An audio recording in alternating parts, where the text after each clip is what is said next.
Hi and welcome to Lois and Morgana Davidson Art. It's Lois here, and today I'm going to be trying these really cheap brushes out from an art discount store in the UK called Works. The brand is Crawford and Black, and this is a 10 brush set that apparently is suitable for watercolours, acrylics and oils. Apparently there is a sizes 4, 6, 8, 10, 12, 14, 16, 18, 20 and 22 and a canvas bag. You can see that these are priced at £6. I think that's just under $7. And if we say the canvas bag has cost £1, then each brush has cost me 50 pence. It doesn't say what type of brushes they are, but I peeped through the hole in the recycled cardboard box, which is recyclable, which is good. And it looks like they're mostly flat brushes. So are these going to be the worst brushes I've ever used? They're certainly going to be the cheapest. Well, the canvas bag looks really nice. This would be really useful. I like these brush rolls. They're great for going out painting en plein air. And the brushes are interesting. I was expecting a larger brush for a size 22. And they're all synthetic. I was assuming that they would be. And there seems to be a compromise between not being too stiff and not being too floppy. So I'm assuming that that's the compromise that's been made so that they'll be suitable for watercolour, acrylics and oil. So there are 3 flat brushes and then 4 of these. These are filberts. They're flat brushes again, but they've got rounded tops. I've only got one other filbert that I don't use very often. I love the name. I'm not sure about the brushes, and that's interesting. I wasn't expecting 1, 2, 3, 4 filberts. So 3 flat brushes, large, 4 sort of medium-sized filberts, which is going to be quite fun to try out. And then the remaining 3 are round brushes. Quite small, fairly pointed. They look like they've got a good point, but they've been sort of stiffened, these, to keep their points, so I'll have to wash the starch dressing out of them. One thing I do like about these brushes, though, is the long handles. As a loose watercolour painter, long handled brushes are much better for painting loosely because you can hold them further down and use your whole arm to paint expressively. So I think I'm just going to go ahead. I'm not going to bother trying these out on a scrap of paper.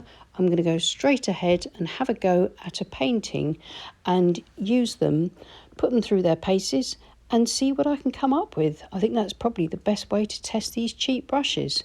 So let's see what happens and find out whether they are the worst brushes I've ever used or whether they are good value. I've got a feeling I'm going to miss out on having a large wash brush here, as the largest brush here, it's supposedly a size 22, but it's actually quite small. But I'll use the largest one for the wash and see what happens. So I've got my paper taped to my board. I'm just going to paint a very simple sort of fantasy winter scene with some very simple trees. That will put the fine brushes through their pace, and a graduated wash for the background, just to suggest sky and snow. So as I say, keeping it very, very simple, but let's see what these brushes do. See how they hold water and paint, how quickly they cover the page. So this is the size 22. And you can see it's not holding much water and it's not really wetting the page as quickly as I like to. The large wash brushes help you to wet the page quickly and to keep things really loose. As it is, it's going to take me a little while to wet this page. My board's at an angle of about 20 degrees, so gravity will help with the painting. And my paper is Saunders Waterford cold pressed paper, and it's taped to my board, and my board, as I say, is at an angle of about 20 degrees. So I'm having to just keep going over the page with this small brush, but I think it's evenly wet now. So that's worth saying. The brushes here aren't big enough if you want to paint loosely, but I think I've just about gotten away with it. And now to apply the paint, and let's hope this brush is not going to be so small that I end up with a streaky effect. I'm using lavender to start with, and I'm going to paint it as a graduated wash with horizontal brush strokes using this size 22 flat brush. I'm going to integrate some or graduate some Opera Rose into this background and see how that goes. It's looking quite smooth at the moment. So even though this brush isn't as big as I would like it to be, it's actually doing a really good job of laying down this nice even wash so far.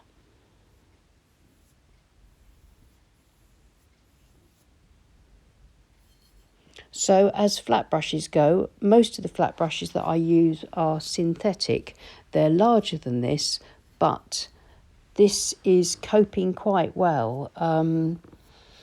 This page is about 15 inches wide, that's about 38 centimetres, so it's not doing too badly for quite a large piece of paper.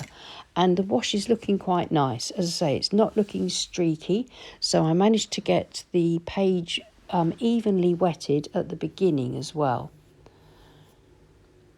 So just going over these washes, just integrating the colour a little bit more. Let's see if that makes it go patchy or with uneven brush strokes. But no, I'm quite pleased with this brush. This brush is good for laying down this nice flat wet in wet graduated wash. So now all I need to do now is go around and dry off the tape so that I don't get any sort of pools of water or paint running back into the wash, and I just need to leave it to dry completely, and I'll come back and try a few more of the brushes. So the wash has dried really nicely. I'm very pleased with it. I'm now going to try out the round brushes, see what their points are like. I'd normally paint trees with a rigger brush, trees like this anyway. So I'm going to try the size 6 round brush to start with. And I've mixed up a mixture of Opera Rose, lavender and some indigo just to darken it down a bit. I do like the long handles on these brushes. Sorry my hand was in the way for that, so I didn't show painting that. But I'm quite impressed with these small round brushes. The points are good. You can see I've got some lovely fine lines and they hold plenty of paint. I'm not having to dip in too much. Now I'm painting a little bit of shadow and a bit of ground layer, just suggesting that with one of the filberts. It's the size 10 brush with the rounded flat top, and that's really pretty for putting in some background details. So that's quite a nice brush too. I can go back to the round brush with a good point and just continue to paint in the scene.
So I'm just coming to the end of this simple demonstration. I'm not going to do much more to this. I'm going to add a few more sort of lightly feathered in branches. Again, you can see how these fine round brushes are doing a really good job with the branches, and I'm getting some nice dry brush effects as the paint runs out on the brush. Then that's also a plus from these brushes. And you could see I did a nice sort of wet in wet few sweeps of the large flat brush to get some very faint sweeps of colour across the foreground, just to give us a sort of something and nothing suggestion of some detail there. As far as cheap brushes go, these certainly aren't the worst brushes in the world. But of course, neither are they the best. But if you're on a budget and you're just looking to start out and try a few brush shapes, then these are pretty good. The long handles are a really nice feature, and the round brushes hold a good point and hold plenty of paint, which is really good. And the flat brushes are quite sort of workaday, not perfect, but workaday. I would recommend, if you're going to get these brushes, supplementing them with a large wash brush as well, because there just isn't a big enough brush in this set. So I would recommend separately purchasing a good wash brush, a mottler, a mop brush, or maybe a Harky brush. I used the number 22, the 20, the 10, the 6 and the 4 for this demonstration, and it's a pack of 10 brushes with a really nice cotton canvas brush case, which I really like, and the whole lot comes in at £6. So yeah, I think that they're reasonably good value. Not perfect, but they're pretty good if you're just starting out and you just want something to try and to test the various shapes and sizes. As I say, if you just get yourself a separate large wash brush, then I think you get on better with this set. So I hope that was helpful. Let me know if you've had any experience with cheap brushes and what you thought of them. I'd be really interested to read what you think. So thank you for watching. Please leave us a like and subscribe to our channel if you haven't already, and click on the bell icon if you want to be notified whenever we post a new video. And thank you so much to everyone that supports us on Patreon. If you'd like to support us, please follow the links below. And I'll see you again soon. Take care and happy painting. Bye.